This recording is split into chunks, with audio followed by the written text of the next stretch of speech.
नमस्कार। स्वरांजलि चैनल में आप सभी प्रबुद्ध जनों का हार्दिक अभिनंदन है, स्वागत है। और मैं हूं विनोद वर्मा।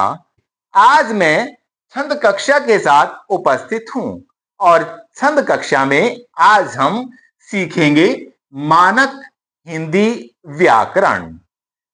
पहला प्रारंभिक जो हमारा स्टेप है वो छंद कक्षा में छंद सीखने से पूर्व हम सीखेंगे मानक हिंदी व्याकरण में कुल कितने वर्ण हैं और इसके आधार पर हम आगे सीखेंगे कि मूल या मुख्य वर्ण कितने हैं। आज की वीडियो शुरू करने से पहले आपसे एक निवेदन है, अगर आपने अभी तक स्वरांजलि चैनल को सब्सक्राइब नहीं किया है तो सबसे पहले आप स्वरांजलि चैनल को सब्सक्राइब कर दें ताकि आपको आज प्रारंभिक कक्षा से लेकर के अंतिम कक्षा तक सारी की सारी वीडियो, सारी की सारी जानकारी समय पर मिल सके। और आपको कैसे ये चैनल प्राप्त होगा, YouTube में जैसे ही आप जाएंगे वहां पर आप @सुरांजलि हिंदी पोइट्री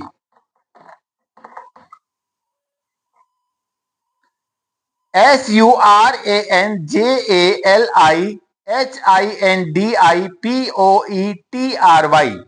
ये आप टाइप करके जैसे ही सर्च करेंगे तो अपना चैनल स्वरांजलि चैनल खुल करके आ जाएगा। आप उसको सब्सक्राइब कर दें, बेल आइकन को भी दबा दीजिएगा ताकि सारी की सारी वीडियो, सारी की सारी जानकारी आपको समय पर मिल सके। आइए शुरू करते हैं आज की वीडियो। मानक हिंदी व्याकरण। मानक हिंदी व्याकरण के अनुसार कुल 52 वर्ण माने गए हैं।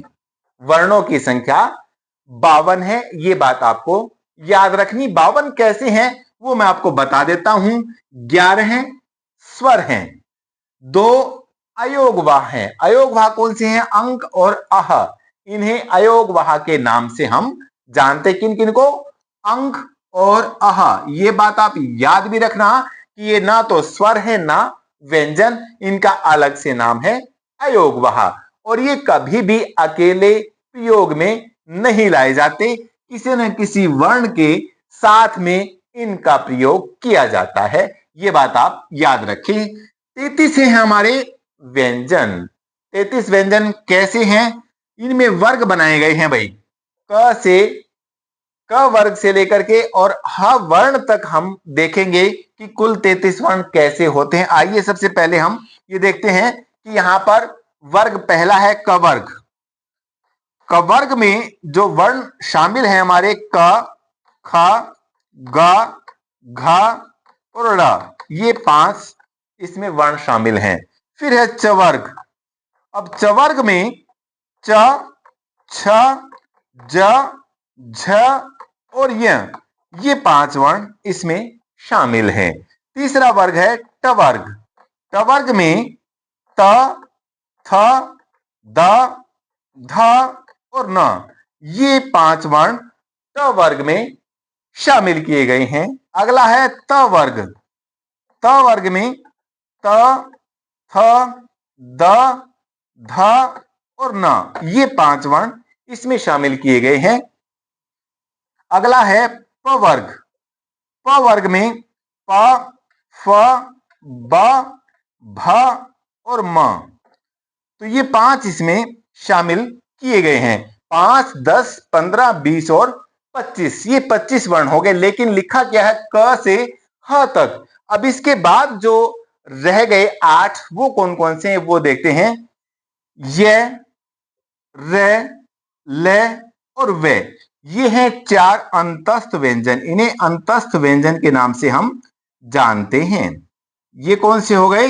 अंतस्थ व्यंजन। ये संख्या में 4। उसके बाद हैं श, श, स, ह। अब देखिए उच्चारण देखिए, श ऊष्मा उत्पन्न हो रही है, रगड़ उत्पन्न हो रही है। श, स और ह, तो जीवा जो है रगड़ खा रही है, तो यहां पर इनका नाम ऊष्म व्यंजन हो जाएगा। ऊष्मा जब निकलती है तो ये संख्या में 4 हो गए। 4 और 4 ये हमारे 8। 8 ये हो गई और 5 वर्ग हो गए, 5, 10, 15, 20 और 25 और 8 33। तो ये हमारे 33 व्यंजन हो गए और 4 हमारे संयुक्त व्यंजन है। संयुक्त व्यंजन कौन से हैं? क्ष, त्र, ज और श। ये संख्या में 4 हैं, इनका नाम है संयुक्त व्यंजन। अब संख्या देखें 52 वर्ण हो गए या नहीं हो गए। देखिए 11 और 2 13, 13 और 33 46, 46 और 4 50, 50 और 2 52, कुल 52 वर्ण हमारे मानक हिंदी व्याकरण के अनुसार हो गए। क्या इतना समझ में आ गया? Very good. देखिए आगे आगे बढ़ते हैं हम मूल या मुख्य वर्ण। अब मूल या मुख्य वर्णों की अगर बात करें तो ये संख्या में 44 होते हैं। 44 कैसे? 11 तो होते हैं स्वर और 33 होते हैं हमारे व्यंजन।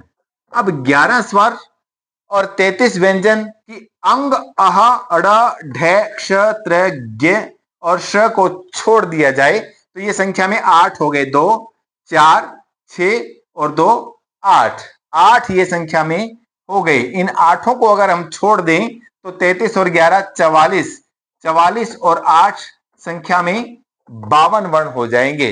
तो हमारे 11 स्वर हैं। स्वर कौन से हैं? अ, यहां पर लिखा हुआ है अ, आ, ई, उ, री, ए, आई, ओ, औ। ये संख्या में 11 हमारे स्वर हैं। ये बात आप याद रखें। स्वर 33 व्यंजन जो अभी हमने पीछे देखे हैं। 25 तो हमारे वर्ग हो गए, ये कवर्ग, चवर्ग, टवर्ग, त्वर्ग, पवर्ग। 25 4 हमारे हो गए अंतस्थ व्यंजन और 4 हो गए हमारे ऊष्म व्यंजन। तो ये हमारे कुल 33 व्यंजन हो गए, 11 स्वर हो गए। इन 44 वर्णों को हम मूल या मुख्य वर्ण कहते हैं। ये बात आपको याद रखनी है। इसके बाद अगर हम बात करें स्वर और उनकी मात्राओं की, तो स्वर और उनकी मात्राएं पहले हम स्वर देख लेते हैं कौन से हैं। अभी मैंने बताया अ, आ, ई, उ, औ, री, ए, आई, ओ, औ। तो ये हमारे 11 स्वर हैं और 11 स्वरों की मात्रा अ की कोई मात्रा नहीं होती। आ की खड़ी पाई होती है। इस तरीके से आप उसे लिखते हैं। छोटे ई की मात्रा इस तरीके से वो मात्रा लिखी जाती है। बड़ी ई की मात्रा इस तरीके से हम लिखते हैं। छोटे ऊ की मात्रा इस तरीके से लिखी जाती है। बड़े ऊ की मात्रा इस तरीके से लिखी जाती है। री की मात्रा इस तरीके से लिखी जाती है। ए में एक मात्रा, आई में 2 मात्राएं, ओ में एक खड़ी पाई और एक मात्रा, औ में एक खड़ी पाई और 2 मात्राएं होती हैं। तो आज की वीडियो में मैंने आपको बताया मानक हिंदी व्याकरण के अनुसार कुल 52 वर्ण हैं। क्या ये आपको समझ में आ गए? इसके अलावा मैंने बताया मूल या मुख्य वर्ण 44 है। कैसे है वो मैंने आपको समझा दिया। स्वर और उनकी मात्राएं कौन कौन सी है वो मैंने आपको बता दिया। फिर भी यदि आपका कोई सवाल है, कोई प्रश्न है, तो आप कमेंट बॉक्स में लिख करके मुझसे पूछ सकते हैं। मैं आपके हर सवाल का जवाब दूंगा। और यदि ये वीडियो आपको पसंद आई हो तो इसे आप लाइक करें, ज्यादा से ज्यादा अपने दोस्तों के साथ इसे शेयर करें, क्योंकि छंद कक्षा मैं नियमित रूप से आपके सामने लेकर के आऊंगा और आप इससे अवश्य लाभान्वित होंगे, ये मेरा पूर्ण विश्वास है। तो इस कक्षा का लाभ उठाने के लिए आप स्वरांजलि चैनल को सब्सक्राइब करना ना भूलें।